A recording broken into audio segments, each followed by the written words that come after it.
안녕하세요. 오늘도 사연 살롱을 찾아주셔서 감사합니다. 저는 50대 초반의 여성이에요.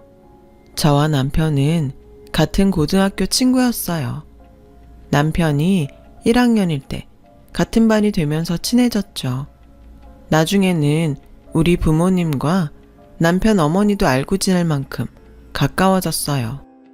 남편의 아버지는 초등학교 때 돌아가셔서 어머니만 계셨어요.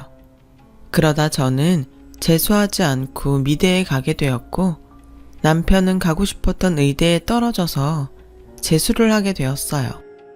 공부를 잘하는 우등생이었던 남편은 재수한다는 사실을 무척 힘들어했어요. 저는 그런 남편에게 너 공부 잘해서 대학 가면 내가 여자친구 소개시켜 줄게 라고 했고 남편은 재수기간 내내 제 말을 생각하며 힘을 냈다고 하네요. 열심히 공부해서 원하는 의대에 합격했어요. 저는 약속대로 같은 과 친구를 소개시켜줬죠. 하지만 남편은 얼마 안 가 그 친구와 헤어지고 다른 여자친구들을 사귀었다가 헤어지기를 몇 차례 반복하더라고요. 저도 대학 다니면서 2번 정도 남자친구를 사귀었거든요. 그러다가 제가 대학원에 다닐 때 남편이 제게 사귀자고 하더라고요. 남편은 인턴 과정 중이었어요. 솔직히 수연이 너 생각나서 여자들하고 오래 안 갔어. 친구로 지냈어도 사귈 수 있는 거잖아. 우리 정식으로 만나보자. 저는 그 말에 좀 놀랐어요. 남편과는 항상 장난도 심하게 치고 동성 친구처럼 허물이 없는 사이였거든요. 하지만 남편은 진지했고 저도 좋아하는 마음이 있어서 저희는 본격적으로 사귀게 됐어요. 부모님은 제가 남편과 사귀는 걸 좋아했어요. 사업을 하셨던 아빠는 반 농담처럼 우리 수연이하고 정호 결혼하면 내가 병원 차려줘야겠다 라고 하셨죠. 남편 어머니도 저를 많이 예뻐하셨고요. 아줌마는 수연이가 며느리 하면 참 좋겠다 라고 종종 말씀하셨어요.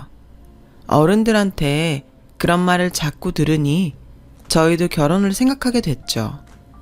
어느새 자연스럽게 결혼 이야기가 오고 가게 됐고 남편이 전문의 시험을 붙고 난 후에 상견례를 갖게 되었죠. 아버님, 어머님, 제가 수연이 책임지고 행복하게 할 겁니다. 저를 믿고 따님을 주셔서 감사합니다. 라며 남편이 씩씩하게 인사했고 아빠는 그래, 둘이서 행복하게 잘 살아야 된다. 우리 사위 병원 개업은 걱정 마라. 내가 최선을 다해서 도와주마. 라며 남편의 등을 토닥이셨어요. 남편 어머니는 제 손을 잡고 우리 정호 병원 일 하는데 어려움 없게 내조 잘해야 된다 라고 하셨고 저도 네 어머니 제가 잘할게요 라는 말들을 주고받았습니다. 집에 와서 엄마는 막상 상견례를 하니 남편 어머니가 마음에 걸린다고 하셨어요. 어째 어른이 돼서 두 사람 잘 살아라 서로 아껴줘라 그러는 게 아니고 내 딸한테만 내조 잘 하라고 콕 집어 말하는 게 영 불편하네 라고 하자 아빠는 둘이 어릴 때부터 많이 봤으니까 그랬겠지. 너무 깊이 생각하지 말라고. 맞아 엄마. 정호 어머니 원래 나 이뻐하셨잖아. 너무 걱정하지 마. 라며 엄마를 안심시켰어요. 그래도 우리 딸 양쪽 부모 있는 집에 가서 시아버지 사랑 듬뿍 받았으면 했는데 난 솔직히 정호 하나 보고 너 보내는 거야. 알겠어? 그러니까 그 녀석이 잘못하면 바로 엄마한테 말해. 말은 그러셨지만 예단이나 가구 같은 걸로 남편 집 마음이 상하지 않게 신경 썼어요. 그렇게 저희는 결혼을 했고 얼마 안 돼 아빠 도움으로 남편은 좋은 위치에 성형외과를 개업하게 됐어요. 축하하네. 앞으로 열심히 해서 환자 많아지는 일만 남았어. 이게 다 아버님 덕분입니다. 열심히 하겠습니다. 라며 꾸벅 인사를 하더라고요. 시어머니도 저한테 잘해주셨고요. 저희는 흔히 말하는 고부간의 갈등이나 양쪽 집안 문제 없이 잘 살았죠. 시어머니가 너무 명품도 좋아하시고 사치를 좀 하는 편이어서 엄마가 좀 불편해 하셨어요. 저희 집은 저도 그렇고 엄마도 그런 걸 별로 안 좋아했거든요. 그렇다고 크게 문제될 정도는 아니었어요. 엄마는 시어머니 성격이 그러려니 하며 명품 쇼핑이나 해외여행 얘기만 하는 시어머니를 잘 받아주셨죠. 한 번은 저까지 셋이서 밖에서 식사를 하는데 시어머니가 친구들과 유럽 여행을 가겠다고 하시더라고요. 그런데 그 비용이 저희가 생각했던 것보다 훨씬 많이 드는 거였어요. 생각보다 돈이 많이 드네요. 그거 여행사에 잘 알아본 거 맞아요? 좀 더 알아보면 그만큼 안 들이고도 갈 수 있을 것 같은데 요즘 경기가 좋은 편도 아니고 병원들도 어려운데 많이 생긴다는데 앞날을 위해서 돈을 모으는 게 좋지 않겠어요? 지금 제가 돈을 함부로 쓴다는 거예요? 저도 다 알아보고 결정한 거죠. 그런 것도 안 했을까 봐요. 수연이 엄마는 가끔 보면 걱정이 너무 많은 것 같아요. 우리 집 사정에 너무 이래라 저래라 하지 않았으면 좋겠네요. 제가 제 아들이 번 돈 쓴다는데 간섭이 지나치네요. 라며 불쾌해하셨고 엄마는 그렇게 들렸으면 미안해요. 저는 좋은 뜻에서 한 말이었으니까 너무 마음 쓰지 마세요. 라며 시어머니를 달랬어요. 저는 중간에서 두 분이 싸우기라도 하면 어쩌나 했지만 다행히 그 자리는 잘 마무리되었고 두 분도 웃으면서 헤어졌어요. 하지만 그날 이후로 그렇게 식사를 하거나 같이 모이는 자리는 더 이상 없었죠. 엄마는 시어머니와 성격이 너무 달라서 자주 안 만나는 게 좋겠다고 하셨어요. 원래 사돈지간에는 너무 가깝게 지내는 거 아니랬다. 그동안 우리가 너무 자주 만난 것 같아 거리를 좀 두는 게 너한테도 더 나을 것 같다. 라고 하셨지만 시어머니의 씀씀이는 여전히 못마땅하신 것 같았어요. 엄마, 어머니도 저축 많이 하시고 물건 살 때도 생각보다 꼼꼼하게 골라. 그렇게 걱정하지 않아도 괜찮아. 라고 했지만 엄마는 됐어. 네가 그러지 않아도 돼. 내가 안 사돈 성격 모르는 것도 아니고 나도 딸 앞에서 이러는 거 아니지. 앞으로 더는 말 안 할게. 라고 하셨어요. 하지만 엄마가 걱정하셨던 대로 성형외과가 너무 많아지면서 남편 병원도 조금 타격이 생겼어요. 거기다가 남편이 어느 환자의 코 수술을 잘못하는 바람에 문제가 생겼죠. 저도 그 일로 걱정하고 있는데 시어머니가 전화를 하셨어요. 수연아, 니네 아버지한테 말씀드려서 어떻게 돈 좀 마련할 수 없겠니? 어머니, 일단 저희가 할 수 있는 선에서 해보려고요. 안 그래도 아빠가 그 사람 병원 차릴 때도 돈 거의 다 대주셨는데 이런 말씀까지 드리기가 좀 죄송해서요. 라고 하자 시어머니는 답답하다는 듯 너는 네 아빠한테 얘기하는 게 뭐가 죄송스러워? 가족이잖아, 가족. 이럴 때 돕고 사는 게 가족 아니니? 니네 집은 꼭 서로 남남처럼 이상하더라. 돈 쓰는 거 갖고도 엄청 깍쟁이처럼 계산하고. 그래, 알았다. 못 들은 걸로 해라. 라며 전화를 끊으셨어요. 그래도 저는 부모님께 말씀드리기보다는 저희가 해결하는 게 맞다고 생각했죠. 하지만 병원에서 수술을 잘못했다는 소문이 자꾸 퍼졌어요. 환자가 줄어들자 저는 아빠한테 말씀드릴 수밖에 없었습니다. 사람이 실수할 수도 있지. 근데 이건 사람 생명하고 직결된 거 아니냐? 그러니 이번 일을 교훈 삼아서 앞으로 더 신중했으면 좋겠다. 네, 아버님. 명심하겠습니다. 남편은 아빠에게 머리를 숙이며 죄송하다고 했어요. 병원 문제는 아빠 도움으로 수습을 했고 남편은 동네를 옮겨서 다시 개원했죠. 그리고 친정의 도움이 필요 없을 만큼 잘 되기 시작했어요. 저는 그 무렵 임신을 하게 됐어요. 입덧이 심해서 자주 친정에 가서 쉬곤 했어요.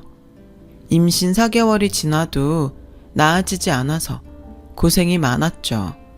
그날도 제가 친정에서 쉬고 있는데 데리러 오기로 한 남편이 오지 않더라고요.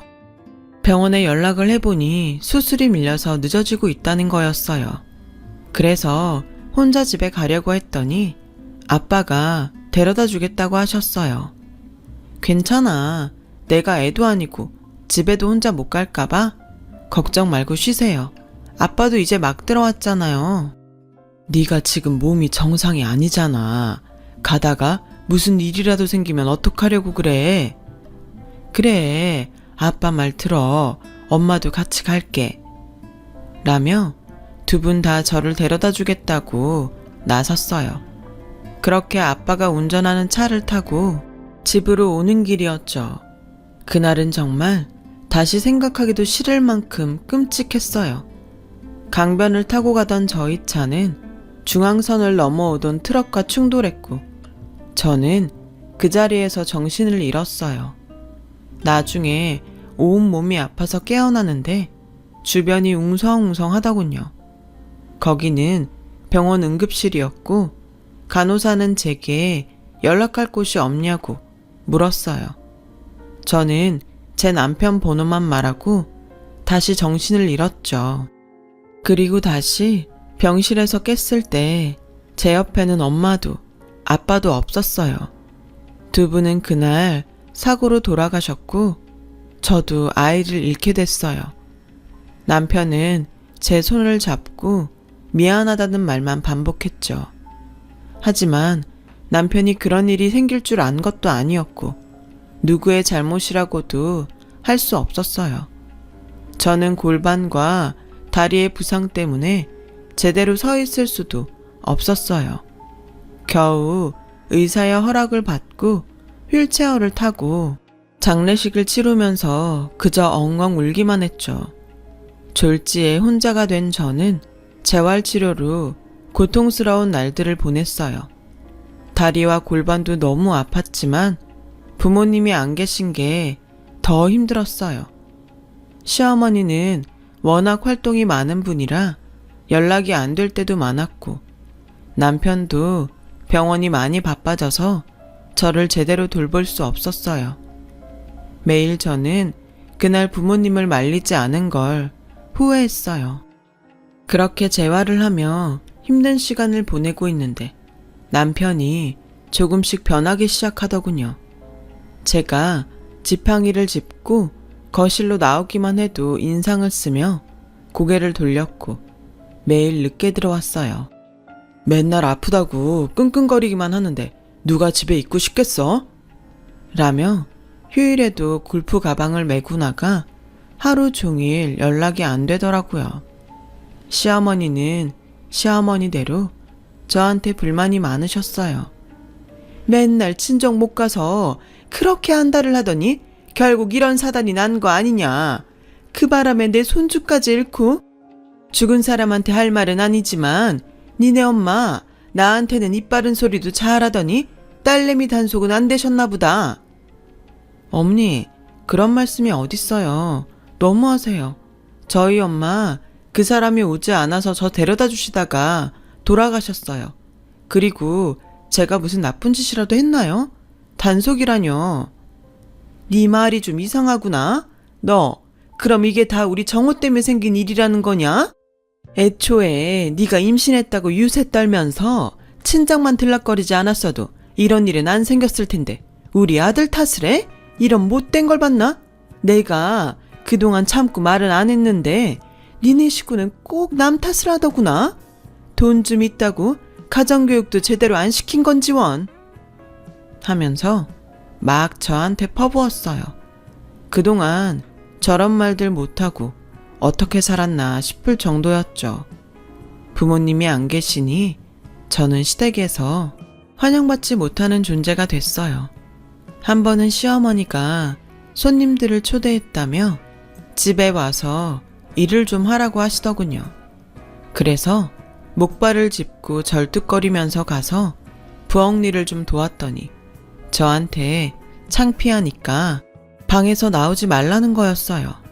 밖에는 남편도 있었는데 그 사람은 저를 신경도 쓰지 않더군요. 저는 손님들이 있을 동안 몇 시간이나 작은 방에 갇혀서 화장실도 못 갔고 모임이 다 끝난 다음에는 뒷정리까지 도왔어요. 그러면서 문득 이게 뭐 하는 짓이지? 하는 생각이 들더라고요. 그날 이혼을 결심했어요. 그때 남편은 아예 시댁에 눌러 살 때여서 병원으로 이혼 서류를 보냈죠. 그 얘기를 들은 시어머니는 기다렸다는 듯이 그래, 너도 고민이 많았겠지만 이게 모두를 위해서 좋을 것 같다. 사람이 서로 짐이 되면 안 되는 거 아니겠니? 그리고 이혼 얘기는 네가 먼저 꺼낸 거니까 위자료 받을 생각은 하지 마라. 라며 못을 박더군요.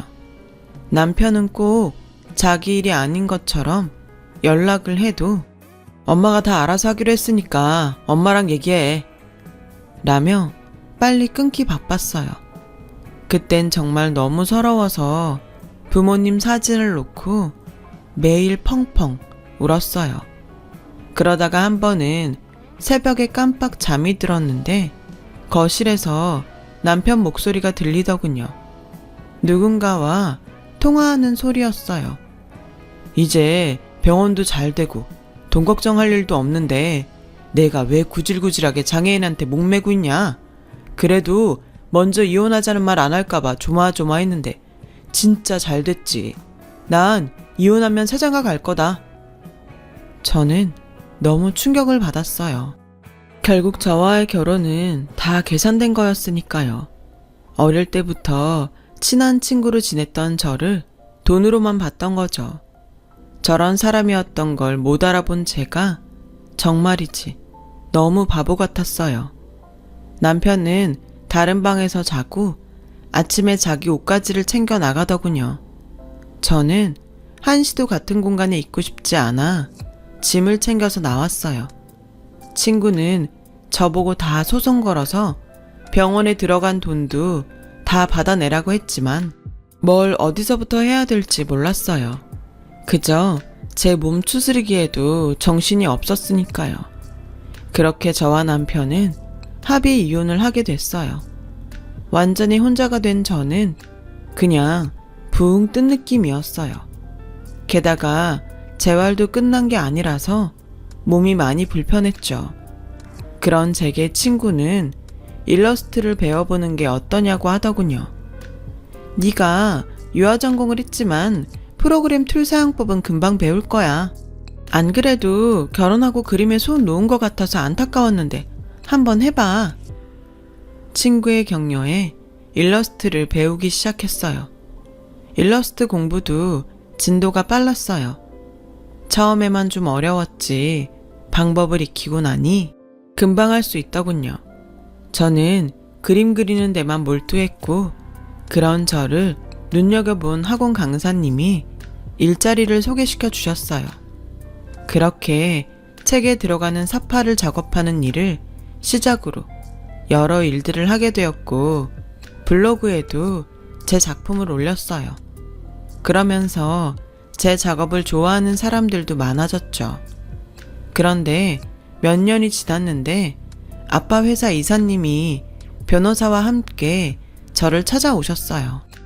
이게 사장님 돌아가시기 전에 따로 작성해 놓으셨던 유언장입니다. 따님 적정 나이가 되면 회사를 물려주겠다는 내용이에요. 갑자기 돌아가신 관계로 수정사항은 없습니다. 저는 너무 놀랐습니다.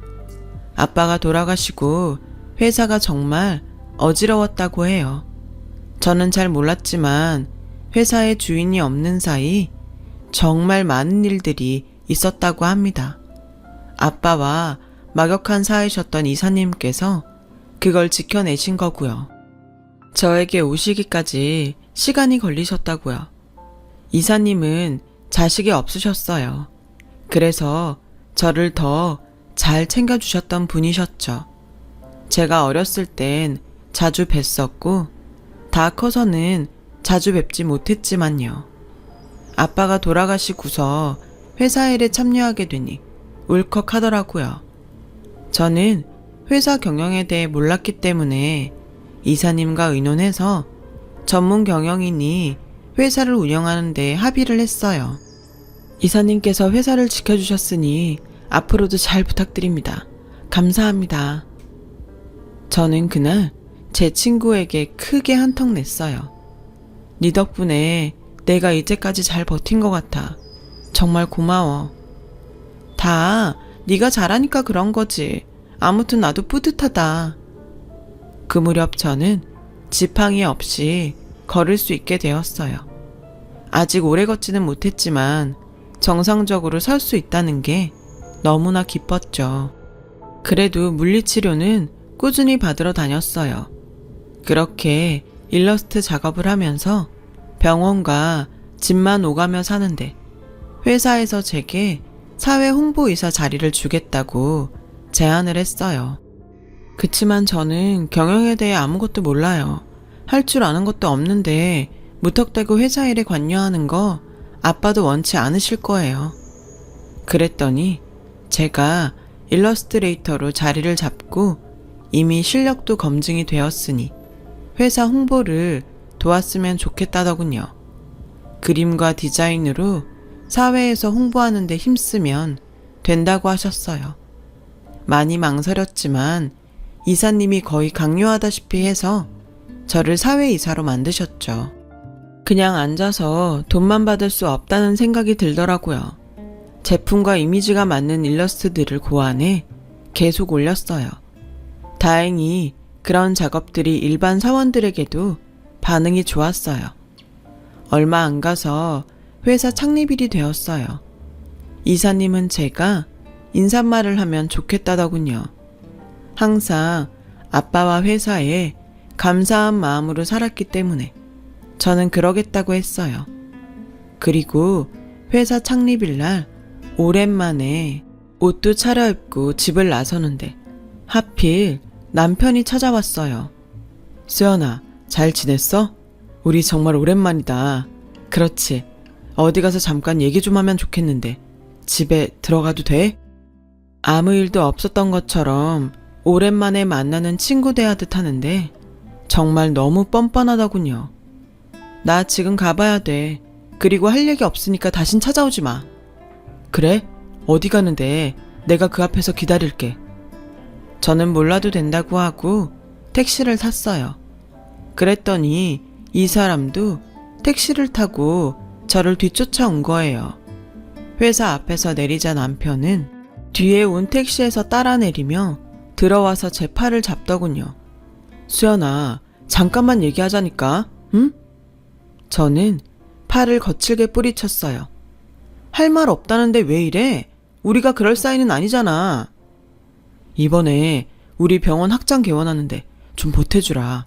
아버님이 해주신 병원인데 네가 투자하면 너도 보람있고 좋잖아. 진짜 인간 말종이네. 나한테 그런 말이 나와? 아버님? 네가 감히 우리 아빠를 아버님이라고 불러? 나 다시는 너한테 안 넘어가.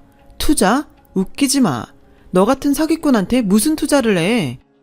사기꾼이라니 말이 너무 심한 거 아니야? 솔직히 아버님 어머님 그렇게 사고로 돌아가신 게 누구 책임인데 그래? 저는 그 말에 그만 핸드백으로 남편 머리를 내리쳤어요. 야, 이 자식아. 그래도 살아온 게 있어서 좀 참고 있었더니 뭐? 너 따위가 어디서 사고 얘기를 꺼내? 네가 사기꾼이 아니라고?